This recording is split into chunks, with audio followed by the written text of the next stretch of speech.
qorin yo'qotish uchun siz uchun foydali bo'lgan boshlang'ich 5 ta mashq. Birinchisi, bu oddiy prisedaniya. Boshidan eslatib o'tay, mashqlar to'xtovsiz birin-ketinlik bilan bajariladi. Prisedaniyada qorin va bel qismlariga ham yaxshigina nagruzka tushadi. Keyingi mashqimiz bo'lsa mana shu preset, ya'ni stulda o'tirish, lekin stulsiz. 10-15 sekund davomida mana shunday turib, keyingi mashqqa o'tamiz. Keyingi mashqimiz отжимание.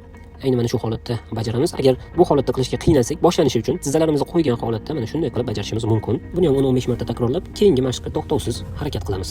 Keyingi mashqimiz bo'lsa yarim burpee. Bunda to'liq yerga tushmasgan holatda oyoqlarimizni mana shunday ochib, yig'ib sakraymiz. Ishoning, bu mashqlar sizni yondiradi. Faqatgina shu mashqlar bilan oziyman deyish xato, chunki bu boshlang'ich daraja hisoblanadi, lekin eng asosiysi harakatni boshlab olish. Undan so'ng dieta va yana qo'shimcha mashqlar va qarabsizki, siz o'ylagan holatga yetib borishingiz mumkin. Eng so'ngida bo'lsa, mana shu oyoqlarni oldiga tashab, orqaga qaytamiz.